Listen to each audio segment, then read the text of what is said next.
Bro, watch someone pull up into that on Saturday. Anyway, though, Sunday. Yeah. Oh, shoot. There's a lot of games to get through. Biggest week so far this season. Let's get it rolling.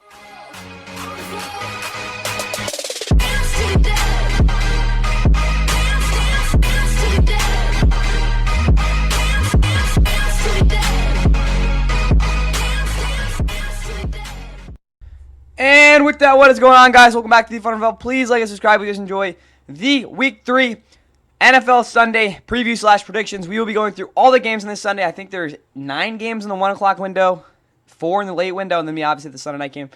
14 games in total we'll be going through, which is the biggest we will ever be going through, if I'm not mistaken.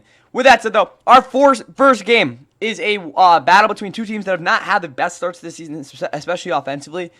As the Steelers coming off a rough loss against the Seahawks where they were really outplayed in a lot of different ways. Again, all encapsulated in that Caleb Johnson play where the ball went over his head and he was like, you know what, I never played Pop Warner. I didn't know that was a rule. But outside of that, though, they have a lot of issues. Again, on defense, they've been absolutely trashed. They've given up at least 31 points in their first 2 games. They just straight up have been bad. No one on that defense has really played especially well. On offense, Aaron Rodgers has made a couple mistakes, but overall, both those picks, I mean, let's be honest, they weren't the biggest thing in the world. But they can't run the football. None of the receivers are truly getting open. Their O-line also hasn't been playing awesome in terms of, actually dominating. They actually haven't been that bad. But still, the Steelers have not been playing great football to start the season. Patriots, on their hand, had laid an egg in Week 1 last week. Offensively, had a much better performance. Then again, it was against the Dolphins, who we all know are not very good. But again, for the Patriots, this is a game they really want to figure out because they have some tough games coming up for sure. But again, better offense performance, especially from Drake May last week. We'll see if that can continue into this week. After, again, they laid that dud in Week 1. Overall, though, their defense hasn't been that bad. With that said, though, the weather for this game will be 6-7. Again, we got 6-7 for this game. It's also going to be cloudy and a little bit of wind, but that's really about it. Also, very low in the humidity. And to boot, these two teams haven't played in New England, if I'm not mistaken, actually, since way back in 2019. They played a lot of times in Pittsburgh, I think, the past couple of years, 2 or 3 times, maybe. I think it's been at least 2 times since 2019. But they actually played in the Patriots, again, banner game. That wasn't on the usual kickoff game because, again, it was the NFL's 100th season. But other than that, the Steelers got absolutely blown out by the Patriots, 33-3 in that one. With that said, again, announcing this game will be Ian Eagle, J.J. Watt, and Evan Washburn. Oh, yeah, also this game is going to be at 1 o'clock, as you can see. It's going to be on CBS and Paramount+. Again, that's a streaming option for as well as NFL Plus, but in your local area. But yes, CBS's second team, Ian Eagle, J.J. Watt, and Evan Washburn. CBS does not have the doubleheader this week, so they will not be. This will not be a national game, but it still should, again, as you can see, go to a lot of the East Coast and even the West Coast. So again, a good amount of the country overall is getting this game. It's definitely the second game again in this window. Outside of that, though, the Steelers starting lineup, it's very similar to last week. There really aren't any 2 big injuries. Pat Freiermuth and Darnell Washington actually, it was very weird in practice what was going on there. But obviously Pat Freiermuth's the backup. Jonathan Smith, and Arthur Smith are they're in a whatever you want to call it. But yeah, but that's what we say there. Aaron Rodgers, quarterback. Mason Rudolph is the backup. Jalen Warren, my bad. Kenneth Walker's in the backfield. Caleb Johnson is he's not really proven it so far. DK Metcalf is really their only good receiver. Calvin Austin got a lot of downfield targets last week, really to no avail. You also have Roman Wilson there as well. Ben Skoranek didn't really do much after, again, a very explosive Week 1. Jonathan Smith, again, like I said, is the starter. And then we already know what's going on there. Connor Hayward is the fullback for now. The offensive line is healthy. What's up, dude? And then we have Cam Hayward.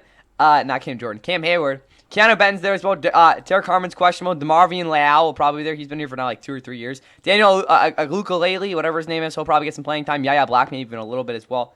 But other than that, the rest of the front seven is good. Outside of Alex Highsmith, who's really been their only true consistent pressure guy so far this season, Nick Herbig will start if he can't go. Hopefully Derek Harmon can go, though. I don't know for sure, though, because that injury still, I don't think is fully healed yet. Payne Wilson, Patrick Queen, a linebacker with Deshaun Elliott being out. Chuck Clark will start. Juan Thornhill is a free safety. He was really shaky last week. Jabril Peppers hasn't really got acclimated to this defense just yet. Jalen Ramsey, still nickelbacker, was probably their best guy in the secondary last week, despite not playing great. Darius Slay, I think, was had a pretty quiet week as well, and then Brandon Nichols will probably start there as well at right cornerback again with James Pierre not there. I don't know what's on with Beanie Bishop Jr., but he's somewhere on this team. Chris Boswell, Corliss Lehman, and then you guys, some other guys.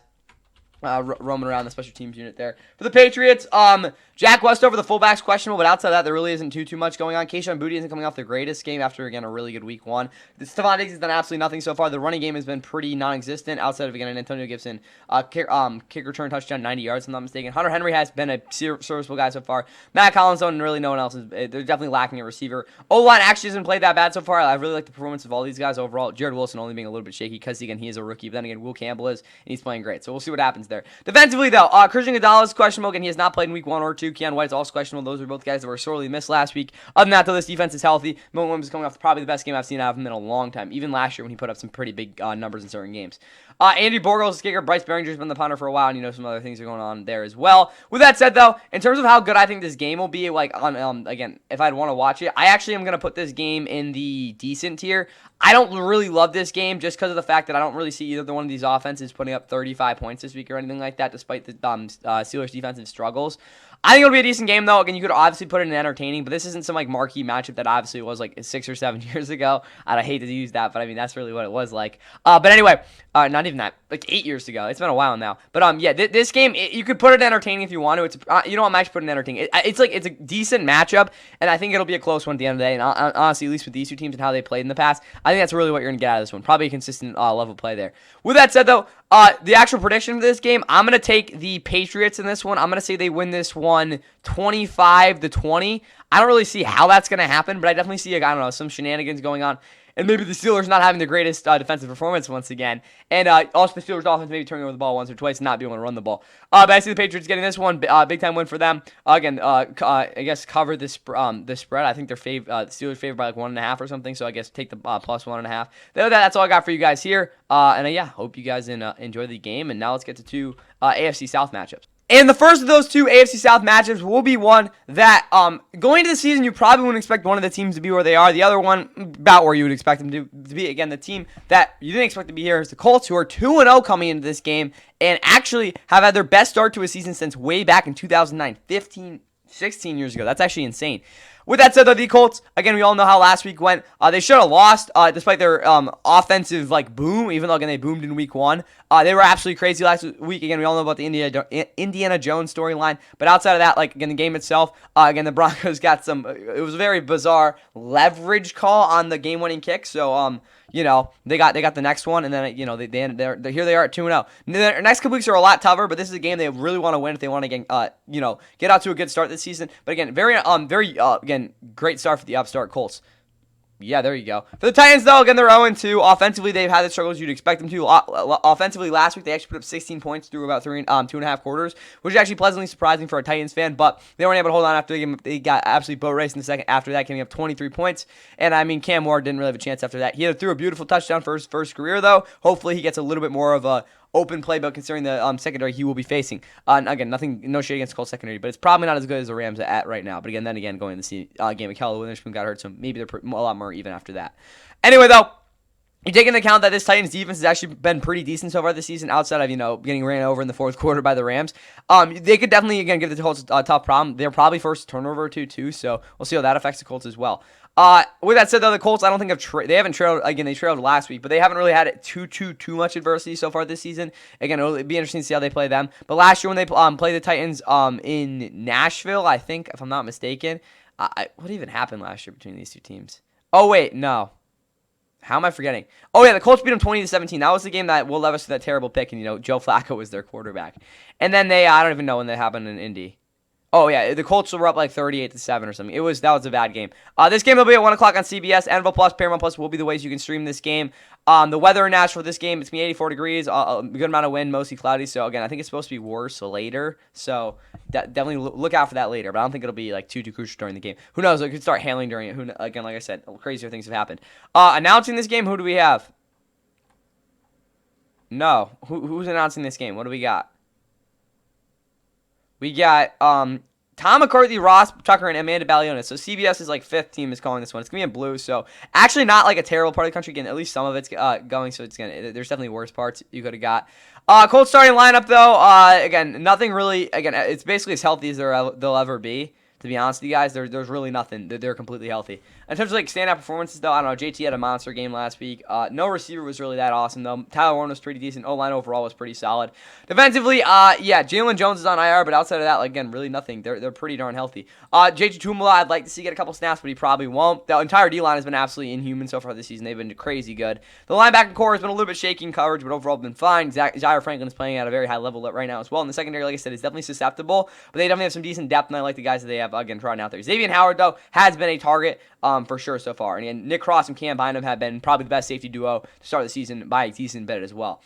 Spencer Schrader's the kicker, again, the rookie of the game winner last week after shanking a 60-yarder. And you also got Rigoberto Sanchez, Anthony Golden, Luke Rhodes rounding out the special teams unit. For the Titans, they, in fact, have Cam Ward at quarterback. Other injuries, Caleb Mullings, who's probably their second best running back, is questionable. Ty Spears, if you didn't know, was on IR. Will Levis is out the season if you didn't already know that. Traylon Burks, I don't even know if he's going to play this year. Receiving-wise, DK was a pretty decent yak threat last year. Again, if it wasn't for blocking the back, they would have scored another touchdown on a punt return there as well. Alec Ayumaner is probably their best target right now, just from what we saw last week. Calvin Ridley, again, had a rough game. Tyler Lockett hasn't done anything so far. Chigga Conquest, their tight end. O-line, Kevin Zeitler's questionable. J.C. Latham's out. So, again, Olozuma and Oda, who definitely struggled last week, he'll be starting at right tackle, despite actually not getting defeated initially too often, despite, how good the Rams' edge rushers really are. Kevin Zeitler, again, like I said, is questionable, so I don't even know. They'll figure that out if he can't go. And then, the rest of the offensive line is there as well. Defensively, though, Devondre Sweat's out. That's a big issue. Shy Tuttle will start again, though. The Jerry Sneed's questionable after a pretty wild week. Darrell Baker's there as well. Jalen Armour Davis would start if Jarvis Brownlee couldn't go, because Sammy Womack has really been stressed in the box lately. Roger McCreary, Xavier Woods, and Monty Hooker, and then Cam Winston Jr., who got out there a little bit last week, is doubtful, but, Quanter Diggs already is playing over maybe even Mike Brown. Joey Slye, Johnny Hecker, what else is up there, and that's what your team's unit. For how good this game is, I'm going to be honest, I don't want to put it in boring, because I think it actually will be a pretty entertaining game, just because, again, with Cam Ward out there. I'm going to put it in decent. I think that's a little bit more generous, though. Not many people are going to really give a rat's what about this game, unless, again, like, the Colts offense goes off. It's definitely a lot more interesting than it's been the past couple seasons, but considering how irrelevant these teams have been the past couple years, I really don't know how much higher I can put this game, despite, again, both teams, again, having their entertaining values to it. Anyway, though, for who's going to actually win this one, I'm going to pick the Colts to win this one. Not pretty handily, but definitely offensively going to have a strong performance. I don't see the Titans really sticking this one past the third quarter as well. Similar to the Rams game last week, but again, just because the Colts offense is in such a good spot right now, I'm going to say they win this one 30-17. Being a very strong effort from Jonathan Taylor. Again, similar to last week, I guess, but again, a little less of a close game. I'm going to say the Colts actually go up 13-0 in the first half as well. That's all I got for you guys here, though. Let's get to our next game, which, again, is also an AFC South matchup, like I mentioned a little bit ago. If you know me, you know that this is one of those games that, again, I have very, very, very linear opinions on, and that's just because of how these teams have played recently. But anyways, the game itself coming into this one is a battle that, at least in Week 3, has actually been pretty common. 2 years ago, they played in Week 3 in the exact same time window. Not in the same network and all, but it's very similar. But the Texans this time, I think, are in a worse spot as they come in an 0-2 off of very weak offensive performances against the Rams and Bucs. Yes, they had a pretty solid end to that game, but at the same time, it really didn't matter because they weren't able to finish off drives earlier in the game. Again, I understand that their top 2 receivers are injured, or 2 of their top 3 receivers are injured, but that really isn't an excuse for the fact that C.J. Stroud has not really been an ideal passer so far this season, as well as the fact that this offensive line has not played well, even though the defense overall has been really, really good. For the Jags, they had a very, very frustrating, disappointing performance last week. Their offense wasn't exactly great, but they definitely did enough should have been able to win that game. But again, a 4th and 5, a really aggressive play call to try to clinch the game late. Ended up blowing back in their faces. They ended up losing that one. Their defense really was not good at all last week. They had a lot of issues in the secondary, whether it was with Tyson Campbell really not being able to consistently stay with his guy, whether it was in press man or just straight up standard. And obviously, you had a guy like Travis Hunter who did not look awesome despite, still not giving him too much separation. D-line overall wasn't consistent in terms of pressure. There were a lot of issues. We don't want to get too deep into that, but all you need to know is after a pretty strong Week 1 performance, not what you wanted out of the Jags last week for a team that should have won by a decent bit as well. This game, though, if you didn't know, the Texans and Jags have again, they play every year because they're in the same division, but the Texans have won every game against the Jaguars here in Duval County since 2017. That was the last year they lost to Jags. That was, again, the Saxonville and all that. And that team was pretty good. But anyway, like I said, the Texans have not lost here in a very long time. And, again, I don't know. Again, the Jags, again, they're definitely good enough to win this one, obviously. But is that going to happen? We'll see. This game will be at 1 o'clock, though, on CBS. NFL Plus and Paramount Plus will be the streaming services to watch this game. In terms of how they played last year against each other, I'll be honest, guys, I kind of forgot. No, wait, let me think here. The Jags play the Texans. Oh, yeah, that was that game. Aziz Al-Shaair killed Trevor Lawrence. Yeah, that game was, I guess, the Texans just won. Again, they were a better team than the Jags last year. Was it 23-20? And they played in Houston, too. I don't really remember that. Oh, that was a game that, yeah, the Jags went to 0-4. With that said, though, this game, again, will be in Duval County. Like I said, it's going to be 85 degrees, a lot of wind, a decent amount of wind at 10 miles an hour, also partly cloudy. So definitely a little bit better. So I don't really think the heat index will be 85. It'll probably be more like, I don't know, like 80 for again on the field, but we'll see how that again affects it. Announcers, you got Spiro Diaz, Adam Etcherlet, and Deacon Quinkle-Bala, so not a great group in terms of, again, the level of this game. It's going to be in orange zone. Again, a decent amount of the country will be getting this game. For the Texans starting lineup, again, they are not. Oh my goodness, Christian Kirk's back, which means they actually have a slot receiver. Jaden Higgins, though, Xavier Hutchinson and Jalen Lowe really haven't offered them much at all in terms of route versatility. Tank Dell will not be back for a while. Is there any update on his status? There is not. I guess he'll not be back until probably mid-season at the very earliest, and that's probably being very generous. Dalton Cade, Harrison Bryant, tight end though. Jakob Johnson's the fullback. O-line. Arante Ursary struggled so far. The rest of the group is, they're there. Ed Ingram starting is just baffling to me. Defensively, they're really good. Jalen Smith and Elijah Huzzy, who I don't really think are really very good players at all, but they both provide some depth, and obviously Jimmy Ward definitely does that as well. But this entire defense is still very, very good. Maybe look for a little bit more pass rush consistency though this week, and then Danico Autry being out is a little bit of an issue as well. Kurt Hennage has played a little bit too. Kamei Fairbairn and Tommy Townsend are both at the kicker and punter. You got Jalen Knoll and Allison Brinkman, and then we look at the Jaguars. I remember that. Nothing too big in terms of injuries. Quentin Allen, I hope it gets a couple of carries this week. Maybe not, though. Diamond Brown's coming off a pretty solid performance. Brian Thomas is not great so far. Again, like I said, Travis Etienne is a different player this year. Brendan Strange is actually a decent tight end so far. Ezra Cleveland's questionable, though. The rest of the O-line is healthy. Wyatt Millum and Cooper Hodges, who probably won't even play anywhere, are both out. Defensively, Jonah Monheim. He was drafted in 25. Oh, he was drafted this year. My bad. I kind of forgot about that. O-line. Not the O-line. Defensively, they're completely healthy. They have no excuses. But Dwayne Smoot has really played a lot better in the 3-tech, sort of like jutted out role as well, which I like a lot for him. Again, they got a really good 1-2 there as well. And that'll actually be the pass rush duos in this one is pretty cool. Linebackers are really freaking good. And then obviously the secondary is not coming up the greatest week. Travis Hunter, I think, very similar game plan to last week. Hopefully a little better success, though. Cam Little, Logan Cook, Parker Washington, Brashard Tulin, and Ross Magic. For how entertaining this game will be, I'm going to put this one in boring. I don't see this game being very good. Not again, like both offenses at least are capable of putting up points, but I really don't see the Jaguars having their best week again, especially against that Texans defense. And obviously the Texans offense not being very good right now. It's just hard for me to put them up higher than here again. With Joe Mixon, we don't even know if he'll play this year. All that. Again, I don't see this Texans offense being very successful, and neither do I see the Jaguars offense doing that either, which kind of puts it down here despite both these teams being arguably a better matchup than the Colts and Titans. I just don't see their defense really budging this one. I think just push it down a little bit, and also think it'll be a little bit sloppy as well. Anyway, though, for who's actually going to win this game, again, the Texans haven't lost here in a while, so I don't really see how that changes, especially with them not really being a worse team than the Jaguars. So I'm going to say Texans win this one. What are we going to say, 20-12, something like that. Not a great score, not a great game. But the Texans still figure out a way to get their first win on the season. Hopefully don't fall to 0-3. Again, they've done that a couple years ago, and they obviously didn't have good results. But hey, they did it in 2018, and made it all the way to the they lost in the wild card, but still they won the division that year. Anyway, though, let's get to another game that is I guess okay. It's very peculiar.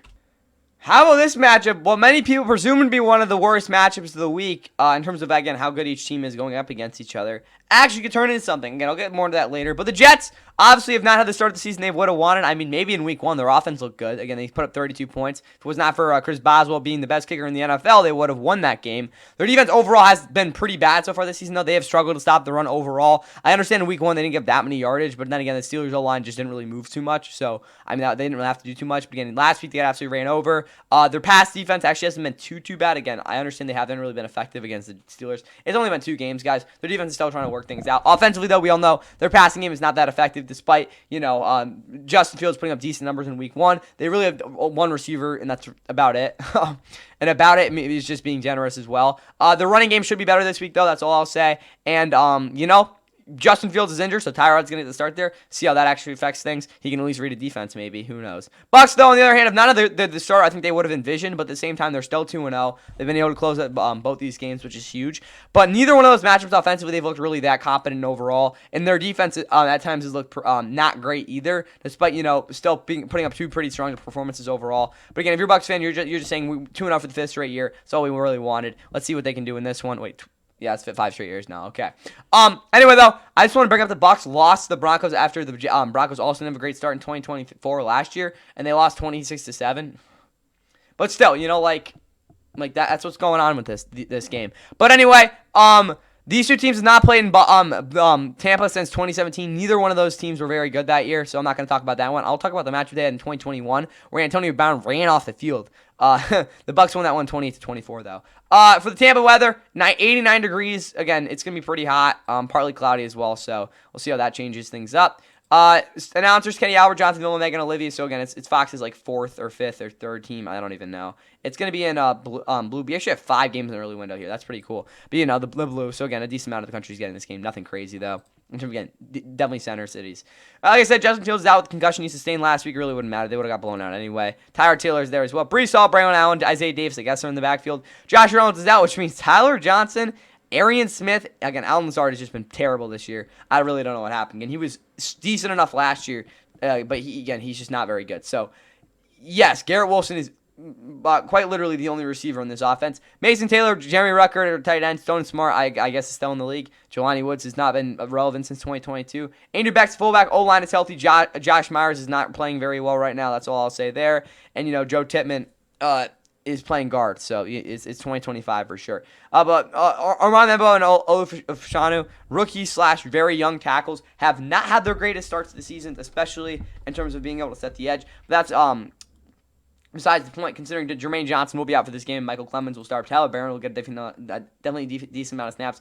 Please start Leonard Williams. I don't care. Leonard Taylor. I don't care if he's not good against the run. Harrison Phillips, probably you're not going to get pressure. Quinn Williams is there as well, though. And Will McDonald is lethal spin move. Will probably get a couple sacks. Marseille, I don't even know how to pronounce that guy's name. I give up. Jamin Sherwood, Quincy Williams are a linebacker. Sauce, Brandon Stevens are there. Tony Adams is out. Michael Carter's questionable. Andre Cisco. Tony Adams is out. Malcolm Moore will definitely start. Quanta Sears is also there with Nick Folk, Austin McNamara, and a bunch of, what's as well there. For the Bucks, they have offensively a lot of issues, starting out with the fact that Teddy Bridgewater, I'm joking, he's fine. The running backs are at least healthy. Mike Evans, though, is there. Emeka Buka, he has a weird thing going on. I don't really know exactly what it is. Groin. He's going to play. Okay. That again, he just messed up his hip last week. He's been very good to start the season, though. That's actually big for them. Sterling Shepard, Tyus Johnson are a receiver, though, outside of that. Again, what happened to Jalen McMillan? Is he out the season? Yeah, okay. I don't know what happened to him. But anyway,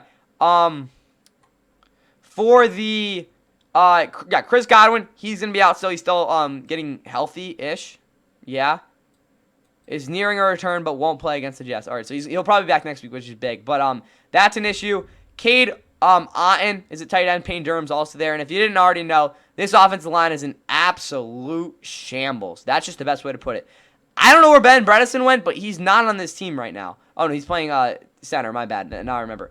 Tristan Wirfs, he's out again. I think he's out even longer, right? Knee.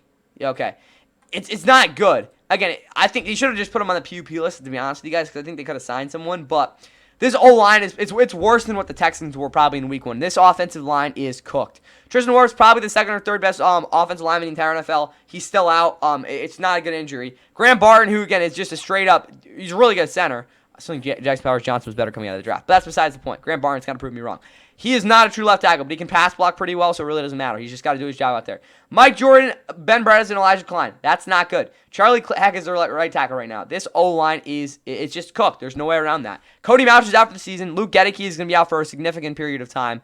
I don't know how long it's going to be, but his foot, it's not good. I think it's going to be at least a month and a half. I don't really know if it's going to be any longer than that. We'll see what happens. But for now, this offensive line is in shambles. Defensively, though, Kalijah Kancey, he also went on IR. This is, again, ravaged by injuries so far this year for the Bucs. The pack, I think that's not too serious, but again, they're being cautionary with that. Great games will absolutely get the start over Elijah Roberts. He's just a better player. But you have Vita Vea and Nolan Hall also there. So they have decent enough depth there. David Walker, we already knew was on IR. At least their linebackers are healthy. Again, and their edge rushers are pretty good too. Jamel Dean, Zion McCollum, Jacob Parrish, again, all across the secondary with Tyke Smith and Antoine Winfield Jr. You also have Chase McLaughlin, Riley Dixon, a kicker and punter. But as you guys all know, this Bucs O-line is cooked. For who I think, how good this game I think it's going to be, I'm going to put it in boring. I just don't see this game being something that I'm going to really want to watch. You know, like, okay, cool, that happened, but I don't see this game being some, like, wild bunch of upsets, especially with how the Bucks are getting formulated right now, even though they had cupcakes start the season a little bit in a couple of ways. But the Jets, on the other hand, like, I mean, they're just not a team you don't want to watch right now, so that's what I'll see there. And in terms of how this game's going to go, I'm going to pick the Jets to win this one 17-14, just on the fact that I think that they'll get a ton of pressure on Baker and this offense, at least for the Bucks, will really struggle to move the ball. But for the Jets, again, I definitely see them pulling off the upset here. I think that it'll definitely won't be a stunner, but I just see them winning this one off a pretty good running game and, you know, just being able to not turn over the football too consistently. That's what I got there now. Now let's get to our next game, which is, it's not good for one team. And that team is the Cleveland Browns, who, with my sympathy, at least are at home. But for their, again, second home game, returning after what has not been a good first 2 weeks. Again, they played at home week 1. They blew that game against the Bengals. Then last week got out of their absolute arses kicked by the Ravens, despite not having maybe the worst performance in the world. But that really doesn't matter because they're playing the best team in football, at least from what we see in the first couple weeks in terms of actual performance. Do I think the Packers are that good? Not really. But it's sad that they're really the only team, as well as Chargers, that have been consistently dominating the first 2 weeks. Neither one of their games have been particularly close, as they took care of the Lions pretty swiftly, despite maybe not putting up the craziest point output. And then dictated the game against Commanders pretty well. Again, they're coming in this one off a mini bye. They should have a very, very, very well-rested and tenacious group going in Cleveland this week, and it's gonna be a rough one for the Browns, who again aren't gonna be looking great in this one. But with that said, though, the Packers haven't played in Cleveland since 2017. In that game, they were that was the 0-16 Browns. So I mean, you know, the Packers won, but I think it was like a Devontae Adams game winner or something. It was not really a pleasant win for the Packers. Hopefully they don't have to worry about that today. They also played in 2021. That was a Christmas game where Baker threw 4 picks, and that was his last start. I know he played in week 17, but that was his last real start for the Browns. Other than that, though, what do we got? Oh, yeah, the weather in Cleveland. It's going to be 73 degrees, a little bit of wind. It's not a little bit of wind. There's going to be a decent amount of wind off the lake, but and a little bit cloudy. So it's like whatever. It's not, again, doom and gloom, I guess is the way you put it. Announcers, I couldn't pull up it on the article. So we have Kevin Kugler, Daryl Johnson, Alson Williams. I feel bad for all you have to witness this game. Map, and for this game, we have it in green, and you've got a lot of the country getting this game. I would not watch it, but again, it is a lot of country getting this game. Packers starting lineup. Tucker Kraft's questionable, which I guess is a little bit of an issue considering he's their best receiver. Luke Musgrave is also there. Christian Watson's out, though. We all knew that. Rest of the offense is healthy. Again, Zach Tom's questionable as well, so I guess that's an issue. Darian Kennard will start if he can't. You know, that actually might be a little bit bigger because I would not want to start Jordan Morgan or Sean Ryan, but at least center. That's what I got to say there. Defensively, Micah Parsons will probably get a lot more snaps this week. I don't know if it'll be a full workload, but it'll definitely be something pretty close to it. Rashawn Gary in here, D-line again, it's been pretty good. Nazir Stackhouse should probably start, but then you consider the fact he has no pass rush ability, and then maybe not. Rest of the defense is healthy. Brandon McManus, Daniel Wheelman, and the whole 9 yards there. All right, Browns. What do we got on the Browns? Quinshon Judkins is their best offensive player. I'll tell you that. Yeah, Isaiah Bond's gonna get a good target share this week, and I would not be surprised if Shedeur got in as well. Deshaun Watson, is there any update on him? Nope. I don't think he's gonna play this year, but I see if there was an update. David Bell is on the PUP list as well. David Njoku, Harold Fanner, tight end, who again will probably get a lot of snaps this week as well. Joe Bitonio and Jack Conklin are already questionable. Tevin Jenkins, Cornelius Lucas will start if they can't go. A lot of former starters in this offensive line. Wyatt Teller, Ethan Pokey, DeLon Jones are all there as well. Defensively, nothing too big that we didn't already know. JOK is not really close, if I'm not mistaken, coming off the PUP list. And then obviously Mike Hall is gone for a while. Anyway, though, Andre Schmidt, Corey Borquest there as well. Hopefully Grant Delbo doesn't say something stupid. This game is not going to be good. I mean, it's going to be bad. So, again, it's probably going to be boring. Again, I wouldn't want to turn on a game and know that it's going to be over by the end of the third quarter. So that's what I'll say there. For the game itself, though, this is probably the worst game of the week in terms of, again, competition-wise. I'm going to see the Packers win this one 40-6. 40-6. Packers put up a 40-burger in Cleveland. This game's not going to be close, guys. That's the simple truth about it. Hopefully, the Browns don't lose by that much, though.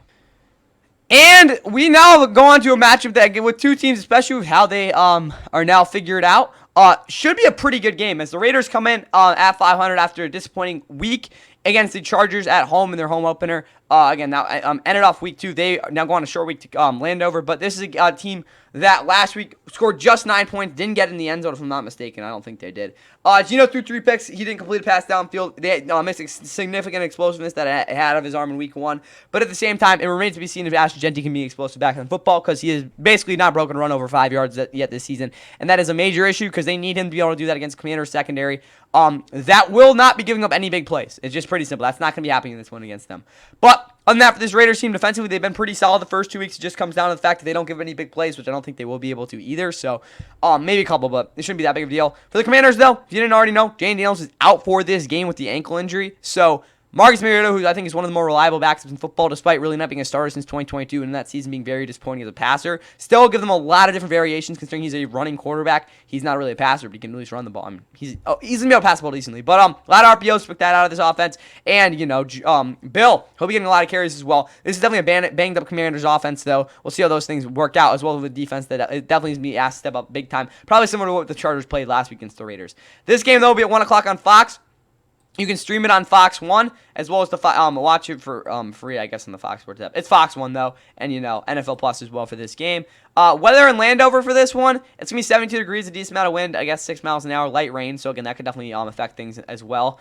Announcing it, though, will be Chris Myers, Mark Schillerth, and Jen Hale, so, again, Fox's team, that's probably all I'll say there. In terms of, the map, you get, decent amount of the country getting this game. Again, spread out pretty sparsely, though. There we go.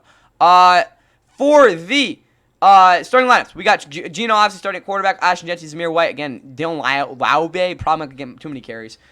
Receiving-wise, same thing as last week. They're healthy, guys. Really nothing much else to. Again, they already traded for Kenny Pickett and all that. Defensively, Max Crosby, looking to see a better performance out of him this week. Malcolm Kuntz and Charles Snowden have been okay. Terry Wilson, not so great. Jonah Lau was a really good run defender. Adam Butler's also there. Linebackers definitely got exploited a little bit last week, but Devin White still played pretty well. Darian Porter's a guy that I really expect to have a better week. Again, despite he didn't get too many big plays, but in zone was a little bit susceptible. Eric Stokes, Caillou Blue Kelly. I love that name. Jamal Adams is actually, fits perfectly on this team. Isaiah Paulo, Mal, and Jeremy Chin are also here, though. The Cameron Richardson's questionable. Daniel Carlson, AJ Cole, Trey Tucker, Jacob Bobmore round out the starters, though, for the Raiders. Move over to the Commanders. And for this team, again, like I said, Jane Daniels is out. Marcus Mariota is in. Bill Krosky, Merritt, running back, please have a better week than last week. I'm already 0-2. Jeremy McDaniels, Chris Rodriguez Jr. are also there. Terry McLaurin, Debo Samuel, Noah Brown's out, so Jalen Lane or Luke McCaffrey. Really doesn't matter. We'll play tight end. Not tight end. Tight end is Zach Ertz, though. O-line's good to go. Sam Cosmi, yeah, that's just not good. Defensively, what do we got? Jonathan Jones is on IR, okay. Deidre Wise is also on IR. Trey Amos, expect a better week. Other than that, though, I mean, this defense is pretty A-okay. Matt Gay, Tressway, everything's going on there. For how good this game's going to be, honestly, I'm going to put it in entertaining. I don't expect it to be the most high-quality game in terms of football, but I think it'll be close. I think there'll be a lot of big plays. I expect some rough defensive reps for sure on film. But other than that, again, I'm not trying to take this on the POV of on film, but I think when I turn on the tape, there'll be a lot of good things in this game. So for that reason, I think it'll be an entertaining one to watch in terms of an actual game as well. So, a casual fan will love this. Someone who watches 5 hours of film will like this as well. I don't watch 5 hours of film every day, but that's besides the point. Somewhere in the middle there. But, it should be entertaining. For who's going to win this game, I really want to pick the Commanders, but I have a feeling the Raiders, at least with Ashton Jeanty, will be able to put on a pretty strong game. And I'm going to see the Raiders winning this one 27-19. I expect there to be a pretty solid yard output by both teams. I just think the Raiders will be able to finish this game off and maybe go by 2 scores late. So 27-19, I picked the Raiders to win this one. Now let's get to one more game before some heavy hitters, or really just one. Now on to one of the lower profile games of the week as the Atlanta Falcons, off of a very strong defensive performance, will be heading to the Carolinas to take on a Panthers squad that, despite having a very good surge in the second half last week, has not had the start they would have wanted. Falcons, like I said, are 1-1. They had a pretty tough loss in week 1, despite their offense being pretty solid. Defensively, they kind of blew it late. But last week, their defense was phenomenal, holding the Vikings to just 6 points. And their offense was able to manage the game well enough to be able to win that one. But as you all know, I don't want the Falcons winning games. For the Panthers on the other side, they had a pretty weak performance in week 1, to say the least, against the Panthers. Not the Panthers, the Jags. They are the Panthers. Last week, they went to Glendale, put on a pretty pathetic first first quarter for sure, and probably all the way through most of this third quarter before they finally figured things out and, didn't really kind of fell up short there at the end. But again, they shouldn't have even been in that game in the first place, but the fact they still were was still pretty impressive. The Falcons blew out the Panthers last year here. Not really. They handled them pretty good, though. 38-20, and then they played again in Week 18. That was the game Bryce Young went off and had like 5 touchdowns. So maybe not that performance out of Bryce this week, but we'll see something. I don't know if it'll be much better or worse. We'll see. Game that will be at 1 o'clock on Fox. Fox 1 is your streaming service for this game. Panthers, this is their home opener. Falcons really can't afford to start at 0-2 in the division for their sake. Not for their sake. I want them to lose, but still. Charlotte weather, 82 degrees. You're going to get some light rain and a little bit of wind. So, they're pretty typical, Charlotte, North Carolina, September weather. Announcing this game will be Tim Brando, Matt Millen, and Sarah Acoustic. So, yeah, they don't really care about this game whatsoever. At least Fox doesn't. It's going to be in orange. Actually, not too much. Again, a decent amount of countries getting this game in, like, on the grand scheme of things. But still not really that much. Falcons starting lineup. Casey Washington's out, who had a pretty significant last week. Jamal Agnew's the returner. He's out. Bijan had just been absolutely bonkers the first 2 weeks. Outside of that, though, their offense is healthy. Kyle Pitts, he's there. Is he doing much? Something. Better than a couple last year, I guess. Elijah Wilkinson, the right tackle, something to watch out for. Other than that, though, we look at this defense. AJ Terrell's out. That's a big issue. I think he's only had 2 picks in his career, right? Yeah, I think so. He does not pick yet. My bad. He doesn't pick this season. Billy Bowman, though, Mike Hughes, Xavier Watts, Jesse Bates are around in secondary.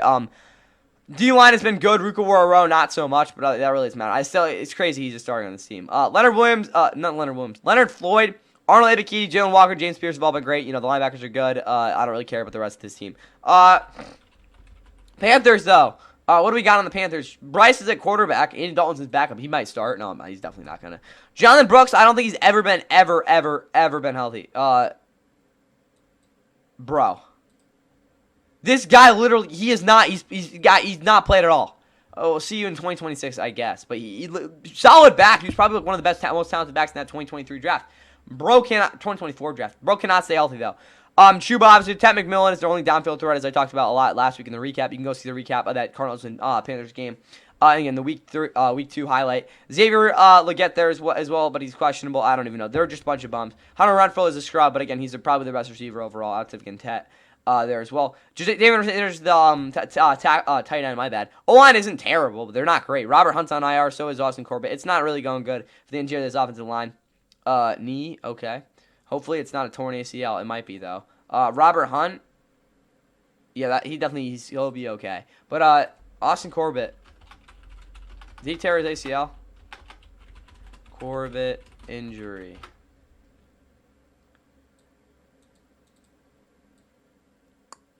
Yeah, he's had issues with this. I don't know if he'll be out this season, but it probably won't be too long. No, my bad. It'll probably be a while. Defensively, though, Pat Jones is out. Detertion Warren's out. Princeton and Noonan will get a lot of pass rush snaps. I'm probably going to watch all his snaps pretty in-depth. Other than that, though, the rest of the line's healthy. The secondary is good, I guess. Yeah, they're okay. Darren Marion, that's Torres ACL. Cool. They're kind of healthy. They're not the worst in the world. Martin Fitzgerald, Sam Martin, Trevor Etienne, J.J. Jansen are across the group. Trevor Etienne is probably not going to get a carry. Rico Dowdle's there as well, though. For this game, no. You know what? I'll put it in decent. No, it's not. This game is boring.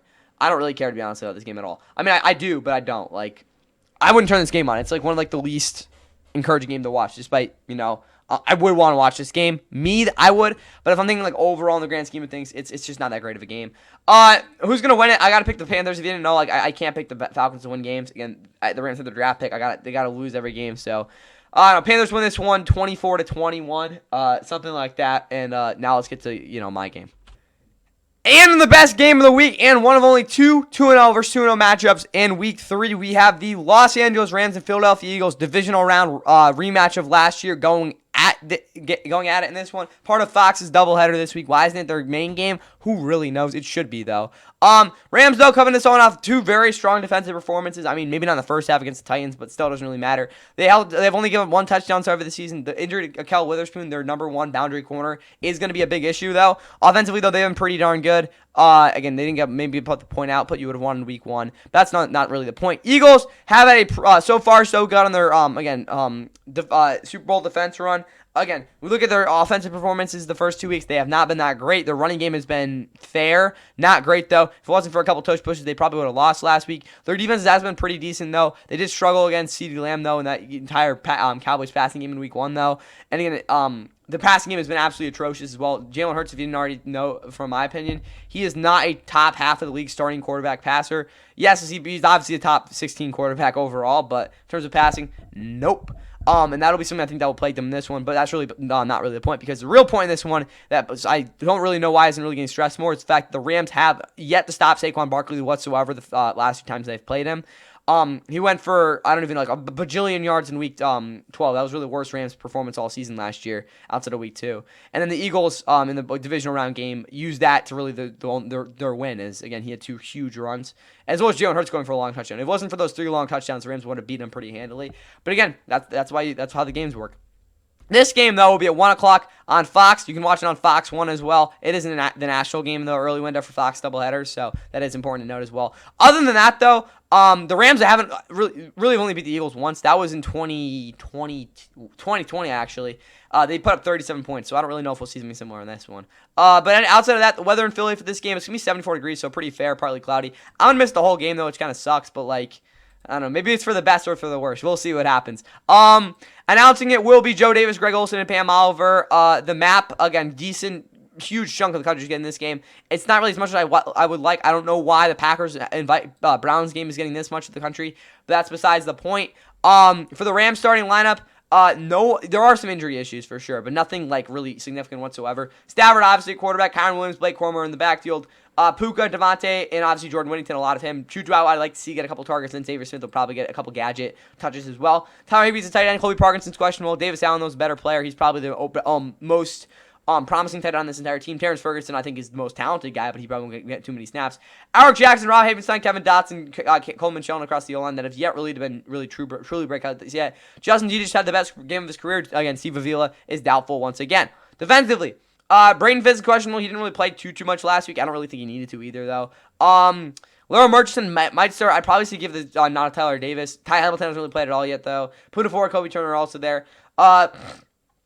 Desmond Johnson, maybe give him a couple pass rush reps. I won't say a 3-tech, maybe at like 2-eye or something like that. But we look at this, the rest of the front seven. Jared Verse, Byron Young, again, have been really good this season. Brian Young has been an absolute beast. Josiah Stewart, Nick Hampton also off the edge with Amar Spates and Nate Lamb at linebacker. Secondary, again, big issue. Keller Witherspoon, broken clavicle. He'll be out for a significant period of time. Amanda Forbes, if you don't remember, last year, or no, 2 years ago, when the Commanders and Eagles took, again, he got drafted by the Commanders in the first round. They played in week 4.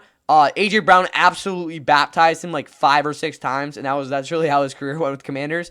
So again, he does not play well against A.J. Brown. That would be something to watch, considering, again, when Kyle came out last week, he did not have the greatest performance. Darius Williams, I think, should start in the boundary. We'll see how that works out, though. Kobe Durant is probably their go-to corner right now, though. Quentin Lake's been great in the slot, really in the star role as well. Cam Kitchens, Cam Curl at safety, Gio McCullough, and Josh Walsh probably get a lot of reps as well. Maybe even Trey Brown, the newly signee. Joshua Cardi, Ethan Evans, and you got some other dudes, obviously, with Alex Ward. They're at long snapper for the Eagles. Again, definitely some big issues. Will Shipley, who's been really good so far in his NFL career, is out. So Dylan Tank will probably both get a good amount of carries behind Saquon. Probably not if he goes off, though. Jalen Hurts yet to throw for 150 yards yet this season. A.J. Brown, yeah, I'm waiting for it. Devontae Smith caught a bomb last week, but outside of that has been pretty quiet so far this season. Jahan Dotson also caught a bomb in week 1, but also has been pretty quiet this season. John Mechie, Darius Cooper, all the other healthy receivers. Dallas Goddard, the tight end, Grant Calcaterra is the backup. That's been there for those guys. Have been there for since like at least 2023. Kyle Granson's there at tight end as well. I don't know what's going on at fullback. The O-line is healthy, though. Defensively, Moro Jomo's there. The rest of the front seven is about as healthy as they'll be, outside of Kobe Dean being on the PUP list. Again, Jahad Campbell obviously starting is not too much of a surprise there. Defensive, secondary-wise, they are definitely susceptible, but they're still a pretty decent group, again, in terms of the names there as well. But really, there's only 3 established guys, Quinton Mitchell, Cooper DeJean, and Reed Blankenship, and all of them are relatively young. Adoree Jackson really isn't really that good of a player. Ja'Cory Bennett isn't also either. And then, that's what's going on there. Jake Elliott, Braden Mann at kicker and punter. Jahan Dotson, probably Dank Bigsby as a kicker turner with Charlie Hewlett at long snapper. For how good this game is, I think it's definitely, it's not the best game of the week, but it's definitely one of the best. I wouldn't, just because of how the Eagles' past game is, I think you could definitely make Okay, so it's not one of the games of the week, but it definitely is. It's like they're both 2-0. They both have pretty strong performances so far this season. I don't really see how the Rams, again, they deserve to be in here, obviously, in this tier, again, playing against the Eagles. But the Eagles they've been underwhelming so far. That's probably the best way to put it. Anyway, though, for who's going to win this game, I'm picking my Rams to upset the Eagles here. It's, I guess, technically an upset. But I'm going to actually put up a really, really good first half and hold on to win this one. Not really hold on. They're going to put up some points in the second half, too. I don't see them putting like 40 points or anything, but I'm going to say they have a very strong game and win this one 32-26. Those 26 are really just Eagles scoring later. But yeah, Rams get a huge win here. Everyone's like, shoot, the Rams are good. And yeah, that's how this game's going to finish. Now let's get to the other game, the last game in the early window, which is very, very bizarre game. And the last matchup we have yet to talk about here in the early window is CBS's featured game this week. It's not like the doubleheader game or anything like that, but it is definitely a featured game as it's the battle of the backups as the Cincinnati Bengals off of a wild win last week and some horrible news, again, for the silver lining, I guess, with the win. Are 2-0 for the first time since 2018, but that really doesn't mean much considering Joe Burrow is out for 3 months with the turf toe surgery and all that. So Jake Browning, who again led them on that wild ride last week, will try to take him on another one near the Mall of America. That was a bad joke. Against the Vikings, I guess. As they also have their quarterback when J.J. McCarthy, who's been pretty underwhelming so far this season, outside of a 21-point fourth quarter, I guess, against the Bears in week 1, as they just completely sucked offensively last week. He hurt his ankle, really swollen up. And, yeah, Carson Wentz in 2025 is making a start for the Minnesota Vikings. Would not have said that really 3 months ago, to be honest with you guys. But they're, again, still 1-1 considering how they played in week 1. Not really considering. They just kind of figured it out late there. But anyway, these Vikings and Bengals, both these teams, haven't really played in a while here, at least, since 2017. The Vikings, I think, blew them out. It wasn't really that good of a game. And then they also played in 2021. That was a very good game. The Vikings won that one. No, the Bengals won that one OT. That was when they went all the way to the Super Bowl that year. But outside that, this game will be at 1 o'clock on CBS, NFL Plus, Paramount Plus, or your streaming services for CBS's featured game this week. Other than that, announcing this game will be, again, Jim Nance, Tony Romo, and Tracy Wolfson. Nothing really much new there. Map-wise, okay, we'll go back up here. You can see that it's in red. It's not that much of the country getting the game, again, for the national game, but again, considering what the game is, it kind of makes sense. For the Bengals starting lineup, like I said, Jake Browning's their starting quarterback. Chase Brown, Samaje Perine, both in the backfield. Receiving is about as healthy as they'll be. Mitchell Tinsley, watch out for him. Again, he has been an absolute highlight reel since week 2 of the preseason. Mike Gesicki, there we go. Noah Fant at tight end. O-line is good to go. Defensive, again, Cordell Volson's on IR, but let's be honest, that really can make too much of a difference. Defensively, Shamar Turner-Stewart, is out. Miles Murphy could definitely get some snaps. Joseph Ossai actually has been a pretty decent pass rusher this year. Maybe not great production, but he actually on tape has looked decent. BJ Hill, TJ Slayton, and you got Trey Henderson as well. Linebackers are healthy. What else? We got DJ Turner being questionable. DJ Ivy is backup. Cam Taylor-Britt's questionable or doubtful. I'd honestly give Josh Newton the nod. Dax Hill, obviously a nickelbacker with Geno Stone and Jordan Battle at safety. Evan McPherson, Ryan Urquell, and whatever else is going on there for the Bengals. For the Vikings, if we can get to them. There we go. Carson Wentz is starting. Again, we already know J.J. McCarthy was out. They have 4 quarterbacks in their roster. Jordan Mason, Xavier Scott. What the hell? I didn't even know that, to be honest, guys, that Aaron Jones got injured. He just put on IR. Okay. Again, he hasn't looked great this season, so I'm not too surprised. Jalen Naylor, Justin Jefferson, Adam Thielen at receiver. The rest is just an absolute crap show. Jordan Addison, this is final week out. We already knew that Ronald Moore's out for the season. Prayers to him to get completely healthy, though, and actually have a healthy season next year. T.J. Hawkins and Josh Oliver, tight end. Nick Vannett is still in the NFL. T.J. Hammond, I guess, is here. Christian Darrisaw, of course, you're injured. Justin Skull's out. Ryan Kelly's out as well. Michael Jurgens will start. The rest of the O-line is healthy. Defensively, I don't really care. Anovan Gagolo is questionable. Harrison Smith is also questionable. Blake Cashman's on IR. It's not great on the defense. Will Reichard, Ryan Wright, and whatever else is going on there. This game is going to be a mess, but I'm going to put it in decent just because I want to see how Carson Wentz versus Jake Browning goes. It'll probably be a crazy game, but yeah, it's just not really high-quality football, and the fact it's a national game is kind of weird, but not weird, but pretty ironic as well, so... but yeah, anyway, this game it's going to be decent. I just don't think it's, again, obviously the greatest matchup overall. Honestly, you can go either way with who wins this game, guys, to be honest with you. I think the Vikings are a more talented team, though, and Carson Wentz, at least, is a more experienced quarterback than Jake Brown. Is he better at this point? Who really knows? But as long as he doesn't play like he did last year in that throwaway game, again, he's been that guy the past few years for both the Rams and Chiefs. But as long as he doesn't play like that, he should be fine. Vikings win this one 21-15. We'll say that's the final score, and now we'll get into later windows. Moving into the late afternoon regional window, the first matchup we have, again, out of 2 matchups in this window, is a very big one as the Denver Broncos, who have not played well whatsoever to start their season, will be heading to LA to take on one of the stronger teams in football. Also, like I said with the Packers earlier, one of the two NFL teams, only AFC team to not have trailed in the game yet this year, as they put up together very, very strong performance against both the Chiefs and the Raiders. Start out 2-0 in the division. Now they can get a 3-0 division, which is an unprecedented start for any team, because I don't remember the last time a team has had 3 straight division games at the start of the season. But that's besides the point, as they had come in this one on a little bit of a short week, but still not really that far of a travel, so not really that much of a difference. But anyway, the Broncos, like I said, have not had a great start of their season. They barely, I wouldn't say they barely, but they got out of their week 1 game at home against the Titans with a win, I guess. Their defense played pretty well. They got a lot of sacks on Cam Ward, but their offense has yet to be playing well. Last week, they weren't terrible on offense, but they just really weren't consistent enough to really, again, completely close out that game. But again, they definitely weren't bad. Their defense gave way too many yards, so that was just kind of a embarrassing performance in a lot of ways. Their secondary was absolutely atrocious. A lot of the linebackers really were just ill-advised in terms of their processes, and the D-line just wasn't getting the most active pressure. It wasn't bad. It just wasn't exactly the most useful at times. On the other side for the Chargers, again, like I said, they've been really freaking good. There's really nothing much else to that, but we'll see what happens, though. They're 2-0 for the second straight season under Jim Harbaugh. This game, though, when they played each other, last year it was a pretty solid Week 16 Thursday night game. Both teams were trying to make the playoffs. Chargers won that one 34-27. That was the game with the free kick and all that. Other than that, though, they played in Week 6 of last year. I think it was Week 6. It might have been Week 7. No, wait. I think it was Week 6, right? Yeah. Chargers won that one also 23-16. That was actually a pretty good game. This game, though, will be 4:05 on CBS, Envil Plus, Paramount Plus are the ways you can stream this game. For the announcers, again, for the second straight week, Kevin Harlan, Trent Green, and Melanie Collins will be on the Broncos case. In terms of, again, the map-wise, it's going to be in green. You know, a majority of the country's getting this game overall, which I think is a pretty good thing. It's going to be one of the better games of the week. Probably not one of the best, but definitely one of the better ones. Broncos starting lineup. Evan Ingram's out, so Adam Trautman will definitely get the start there. Other than that, the rest of this skill positions are good, obviously, with the quarterback and all that. O-line is healthy, I think. Yeah, they're good. All right, defensively, though. Like I said, Zach Allen wasn't consistently getting pressure last week. J.J. Jones was, but some of his pressures were a little bit more, again, like some of the fat, if you want to say that. John Franklin Myers is there as well. Jonathan Cooper, Nick Bonito, there we go. Dre Greenlaw's out again. Justin Strain will start, though. Alex Singleton as well. Secondary, like I said, was not good last week. Jaquan McDillon being the headliner there. Brandon Jones and Anton Funka could have been better as well. With Riley Moss not playing too bad, and Patrick Shanahan, again, not really being too active there as well. With Will Lutz and Jeremy Crashaw at kicker and punter. Marvin Mims is the returner. Mitchell Frabani is the long snapper for the Chargers now. Again, no, I'm going over the Chargers. To the Chargers. There we go.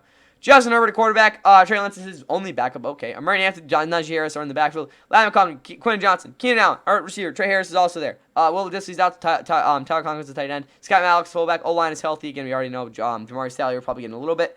Savion Washington, who they just signed, I think, if I'm not mistaken, or pulled up from the practice squad. Really doesn't matter. He's out for this game. Defensively, D-line is healthy. Edge rushers are, again, Klumack. What even happened? It was his hip, right? No, it was his elbow. Yeah, he just got put on IR. I think he broke it, if I'm not mistaken. Troy Dye is there. Dane Henley's questionable.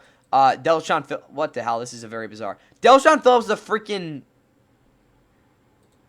D tackle. What the hell? That's very bizarre. Anyway, though, they don't really have a linebacker right now. If Dan Henley gets injured, they might have to move things around.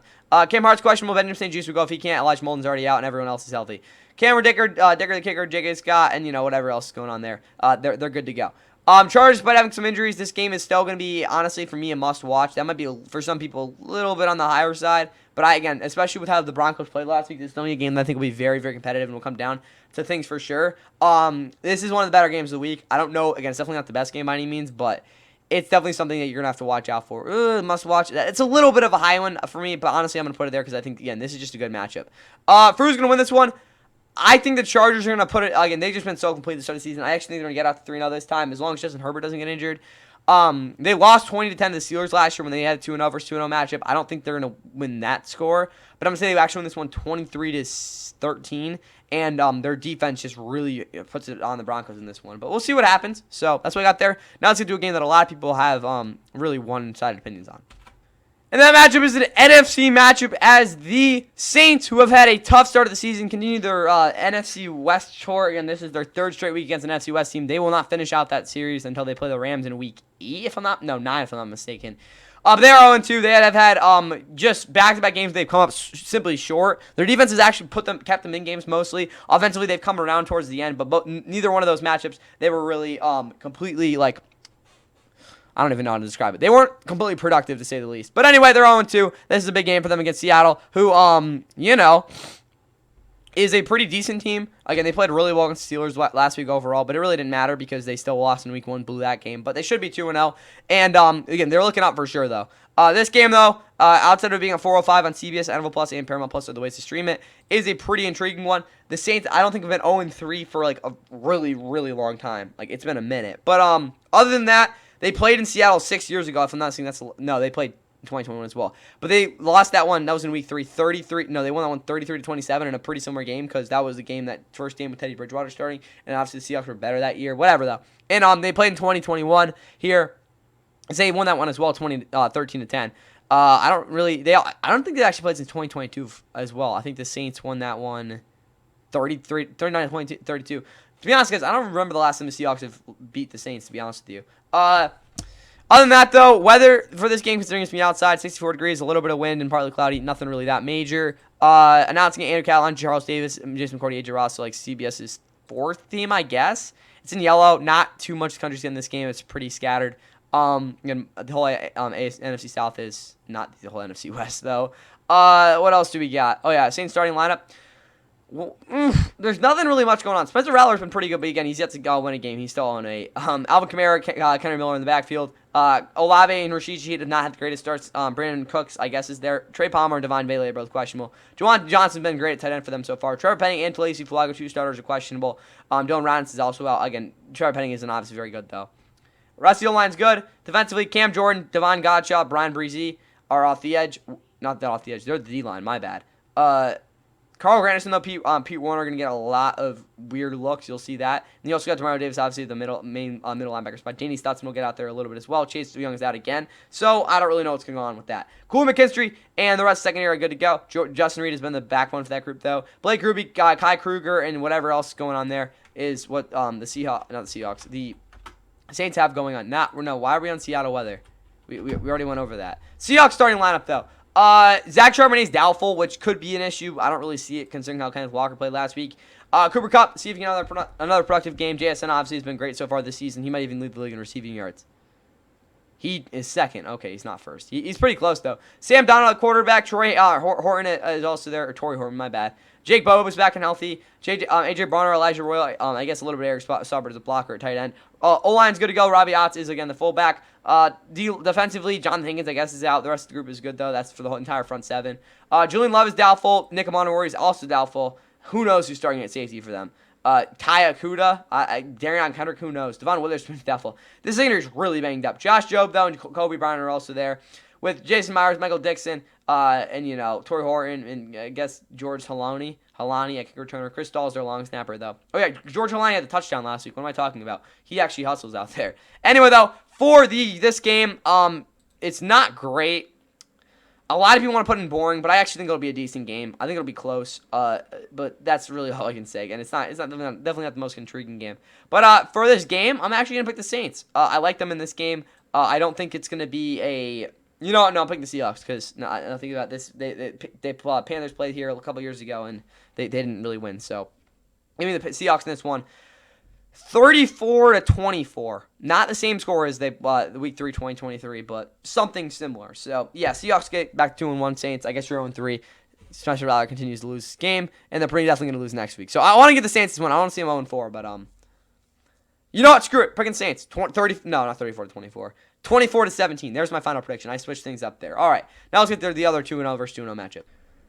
And that will be between two NFC West foes, as the Cardinals, who have played two not very good teams, and the Panthers, Niners, who have also played two not very good teams. No, one not very good team will be going up against each other in this one. 49ers already have won the first NFC West matchup of the season. That was against the Seahawks in Week 1 on the back of Jake Tanya's touchdown. They're very injured right now, not like completely crippling, but definitely injured. As again, Brock Purdy is out. I think he's out for this game. Maybe not. Is Brock Purdy back yet? Is he? Purdy. Okay, so he's not playing. All right, that's what I thought. Anyway, though, Niners survived last week in New Orleans with a, I guess a defensive stop again by Nick Bosa. He's done it back-to-back weeks now. Again, we all know that Brock Purdy did not play. Mac Jones put up some decent numbers, all that. For the Cardinals, though, they're now 2-0. They shouldn't have won last week. They didn't play well enough to, but again, they built a big lead, so I guess they did. Week 1, they held on against the Saints too. Neither one of these teams have been very impressive, but I mean, they're both 2-0. So I guess that, again, winner of these game. All I can say is that one of these two teams will be undefeated going into week 4. That's what I'll say there. After that, who really knows? For the Cardinals, though, it's actually a crucial game because they have Seattle next week on a short week at home. So we'll see what happens there. These two teams last year when they faced off, Cardinals won both those games. Week 18, it was a meaningless one. I think they put up like 40-something points. It was like 47 maybe. Yeah, it was 47. So just a bunch of meaningless points, empty calories. They also played in week 5. That game was pretty crazy. Cardinals won that one 24-23 on like a booted Brock Purdy pass or something like that. This game, though, will be at 4:25 on Fox, and Fox 1, also part of Fox's national window. It's not the national game, though, obviously, you can see. Weather in Santa Clara for this game, 79 degrees, a little bit of wind, sunny, nothing but typical Santa Clara weather at this point in the season. And Amin, Mark Sanchez, and Christina Pink are on the call. When you look at the map, it is the West Coast-ish getting this game. For the Cardinals, though, offensively, Marvin Harrison is yet to really get going with Kyle Murray. The running game is really yet to get going as well, outside one Trey Benson kind of fluky run. Trey McBride, tight end, Tim Ryman, again, the blocking backup is questionable. That is a big issue, again, if he can't go. Paris Johnson and Will Hernandez are both questionable. The rest of the O-line is healthy, though. For the defense, Josh Sweat, Calais Campbell, Dalvin Thompson, Darius Robinson, Dante Stills, Jordan Birch off the edge. Walter Newland is out, and also Bilal Collins as well. Akeem Davis, Gaylor Mack, Wilson, and David Collins across the linebacking core with Will Johnson being doubtful. Elijah Jones will definitely get the look. Maybe even Denzel Burke, but probably not after how he played last week. Max Millen kind of was, again, if he could play, a little bit of change of pace this week. Buda Baker, Jalen Thompson, Keyshawn Clark, and Nickelbacker with Garrett Williams on IR. Chad Island, Blake Gill, Kenny Kicker, and punter. And then, Greg Dortch, Aaron Brewer rounding things out as well there. I got to check out that injury for Garrett Williams. I kind of forgot he got injured.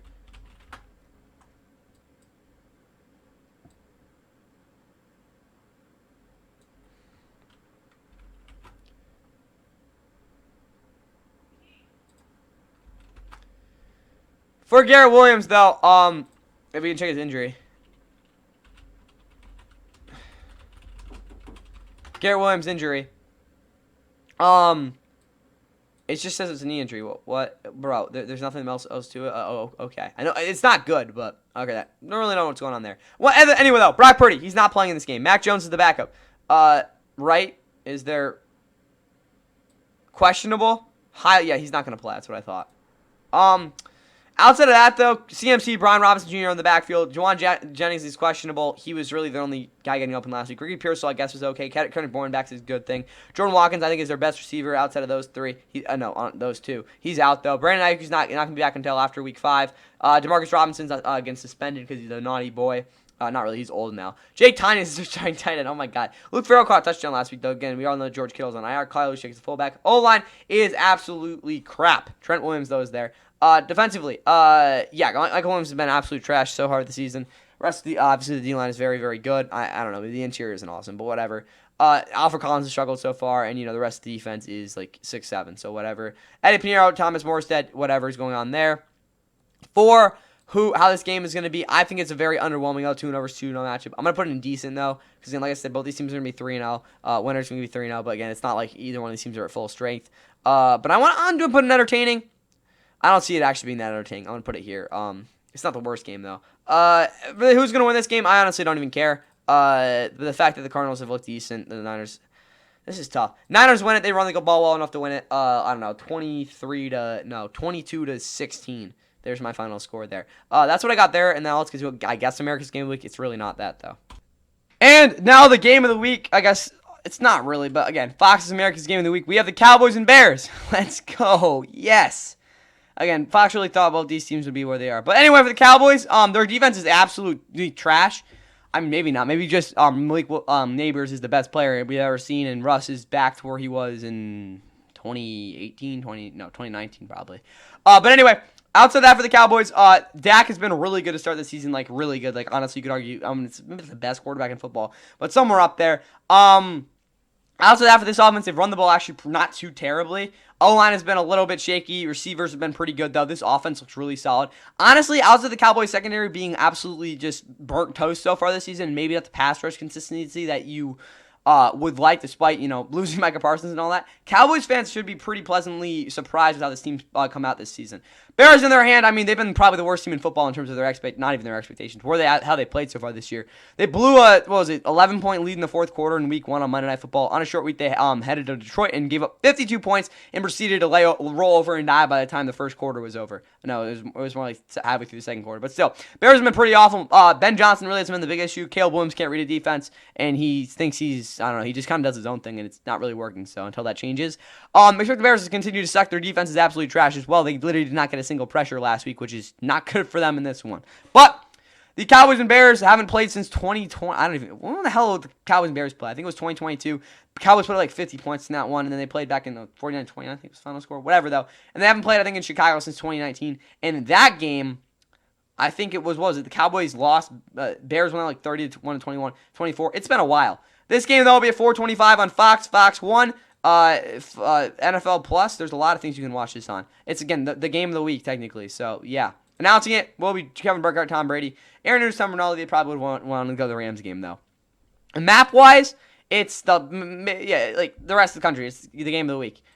Weather in Chicago for this game, I mean, it's not terrible. It's going to rain, but, 75 degrees, 7-mile-per-hour winds, whatever. Cowboys starting lineup, though. Dak quarterback, Javonte Williams, Miles Sanders in the backfield, CeeDee Lamb, George Pickens, Jalen Tolbert, receiver. Hopefully come out to Turpin. He gets another touchdown like he had last week. Jake Ferguson, tight end. Luke Schoonmaker, I guess, is there. Hunter Lubick, fullback. O-line is healthy. Outside of Cooper Beebe being placed on IR with, I think, a bicep. What was in his injury? It wasn't biceps, right? No, it was ankle. My bad.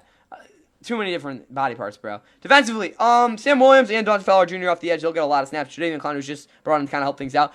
James Houston, not really him. Donovan Azariak, who's had a rough start to his career. He's going to absolutely moved. Mozzie Smith, oh my God, that's just not good. But Kenny Clark, also Diggs, are on the D-line. Damone Clark, my bad, Jack Sanborn, Kenneth Murray Jr., our linebacker. Kyrie Elam is not good. We all know that. Trayvon Diggs was not good last week. Deron Bland is out again. Reddy Stewart will probably start, though, considering he was really the only remotely competent guy last week. Malik Hooker didn't look great in one high last week. Don Wilson was trash. And, Brandon Aubrey's the best kicker in football. Bryce Anger was a decent punter, I guess. Outside of that, though, Kevon Turpin's going to return, and I forgot who their long snapper is. Jake McQuaid, right? Maybe. Am I wrong? No, it's Trent Sieg. Where did even Jake McQuaid go? I'm going on a side quest on a long snapper. I know there's probably better things to be doing right now, but he is the long snapper. What team is he on? He was on the Dolphins last year, only played 3 games. 2024. Okay, he's just around. Pro Bowl long snapper the Rams 2 years. I completely forgot he was. Yeah, his last year with the Rams was 2020. Okay. For the Bears, though, what do we got going on? DeAndre Swift has been trash. He's questionable, though. Kyle Monangai actually didn't look too bad. Rest of the offense is healthy. They have no excuses for not performing this week. I mean, they do. No, they don't. The defense is trash. They don't deserve any attention. But Jalen Johnson being injured doesn't help things. T.J. Edwards out does not help things. And this is just not a very good group. Carl Santos, Torrey Taylor, Devin Duvernay, and Scott Daly. How good this game is, I'm going to actually put this in entertaining. A lot of people are going to be giving me crap for this because, it's just not, it's not the best game this week by any means. But at the same time, there will be big plays in this game. There will be points. There will probably be a lot of things you don't like as a fan. That'll all keep you engaged. This will be a game that will keep people engaged. It will be a lot of things going on. I think it'll be an entertaining game despite maybe not being the highest quality of football. At the same time, Cowboys are going to win this one on the landslide. I'm going to say they win this one 34 to 17. Bears, I mean, you got a lot of stuff to work on. No, 34 to 10 Cowboys. We'll say they're, no, not 34 to 10. 34 to 20. There's my final prediction. No, 21. 34 to 21 Cowboys. That's my final prediction. Sunday Night Football time. Okay, before we get into this game, again, last game, if you watched this entire thing, thank you. You guys are crazy. But, like I said, stick around for the tomorrow for the Monday Night Football preview. That'll be coming out tomorrow as well in predictions, as well as the reaction, highlights, and recap of all this on Monday night at some point. I don't know when it'll be out. It'll definitely be out late, though. With that said, though, our Sunday Night Football matchup is a huge one. Not in terms of how good both these teams are, but in how crucial it is for both these teams to win. For one, the New York Giants, they're trying to prove to themselves that they're actually a legit team this year. They looked like that offensively last week, but how much does that really matter when the fact that Russell Wilson threw one of the worst picks he's ever thrown in his career, and this defense, again, despite I don't think being very bad, some of what we saw from, who was it last week? Georgia. Like, I think that was very, very, like, juxtaposition of that was very, very similar. As well as the fact that for the Giants, they honestly, like, should be pretty happy with that performance last weekend. Disappointing, obviously, but a lot better than week 1. But again, Brian Daboll's going to have to win games at some point. Chiefs, on the other hand, they got to win this game. It's that simple. If they lose this game, I'm not saying they can't, like, pull something off, but, like, they have not looked good really at all offensively the first 2 weeks. They haven't exactly been non-productive. It's just the fact that, again, they really haven't gotten much going. Mahomes' legs are really the only consistent factor in this offense right now. It's bad. Defensively, they haven't really been making any dynamic plays either, which is a huge issue. But until those things can kind of get rolling, I don't really see how this team's going to really be that much of a threat, especially when they're playing next week. But again, this game is just absolutely massive. They got to figure out a way to win it. With that said, though, the Giants actually beat the Chiefs in OT in a 12-9 crazy affair back in 2017. They haven't actually played each other since 2021, though. I think the Chiefs won that one 20-17. Also, desperation for them in that one as well. Football in America for this starts at 7 as well. 8:20 on NBC, Peacock, NBC Sports app-ish. I don't even know what that is. NFL Plus. Again, it's universal for people who listen or watch whatever it is in Spanish. Weather for this game, though, 64 degrees, clear skies, a little bit of wind, and 56% humidity. Pretty decent weather for this game. Announcing it will be Mike Tirico, Chris Collins with Melissa Stark. Chiefs starting lineup will be Mahomes, Gardner Minshew's the backup, Isaiah Pacheco, Kareem Hunt, Rashad Smith are in the backfield, Elijah Mitchell, I guess, is there. Xavier Worthy will not be playing this one. Hollywood Brown, Tyquan Thornton, Juju Smith-Schuster, Jalen Rose hopefully plays, and Rashee Rice is still suspended. Travis Kelce, Noah Gray at tight end, with the O-line being healthy but not being very good. Defensively, Mike Dana's out. Omar Nolan has had a really fun start to his career. Ashton Gillette and Charles Omeni, who are also off the edge with George Karlaftis there as well. Drew Tranquil, Nick Bowen, and Leo Chanel across the linebacking core that is really yet to take off this season. Secondary is healthy. Christian Fulton being out is really the only exception there. Harrison Butker, Matt Araiza, Nicky Remigio, and James Winchester across the special teams unit. For the Giants, what do we got going on? Andrew Thomas is questionable. He hasn't been healthy really so far this season. Again, Cam Scatterbo is their starting running back. Thank God that's true now. Darius Slay and Wanda Robinson had a bunch of big plays last week, even though, Wandale isn't really used to doing that. Malik Neighbors obviously one of the best players in football. Theo Johnson's their tight end. The O-line outside that is a little bit suspect, but they actually weren't too bad last week. James Hudson is the funniest guy in football. He probably should have got cut after last week, though. Marcus Mabo is also a rookie, so, things are going to happen there. Raheem Nunez-Rogers is doubtful here. Darius Alexander will absolutely get a start there. Robinson Harris, Dexter Lawrence, who actually hasn't been all that so far this season. We'll see if he can step it up in this game. Darius Musau is out. Swazi Bozeman, what a name. Dimitri Flanagan Flowers is doubtful. Bobby Okereke is there as well, though. Brian Burns, Kayvon Thibodeau, Chauncey Golston, and Abdul Carter off the edge, who actually he was pretty decent last week, but again, Golston's questionable. Secondary is healthy-ish. Graham Gano, Jamie Gillen, Gunnar Alzweski's questionable, and you got Casey Kreider there as well. Long snapper. This game, I'm going to put in the must-watch just because of how crucial it is for both teams. Not exactly because I think this will be the best game of the week, but it's just so crucial that you're going to have to watch it. It's that simple. Who's going to win the game? I really want to pick the Giants so bad. I want to say the Chiefs can get out to 0-3, but I just don't see it happening. Mahomes never technically lost 4 straight games, but yeah, this is not happening. The Chiefs, their defense can give up some points, but I think they'll be able to figure it out and win this one 31-28. It'll be a close game. I honestly think that they might pull away late in the game, but the Chiefs are going to figure out a way to win this one, and who knows what happens next week. But that's what I got there. The best game is yet to be talked about, which will probably be tomorrow. But like I said, stick around tomorrow for the Monday Night Football preview and predictions on Monday night. It'll be the reaction, recap, and highlights of all these games, takeaways as well. Those are the biggest things. But that's all I got for you guys here. Hope you guys enjoyed all these predictions, and yeah, see you for all that coming in the next 2 days. Manning on 4th down. Manning pulls the trigger. One-on-one. Lewis. Oh, incredible! Roger Lewis. A flag thrown at the 10. Lewis is celebrating. There's the pass interference. And now there's the catch. Ball never hit the ground. Incredible catch by Lewis. Pass interference. Defense number 20.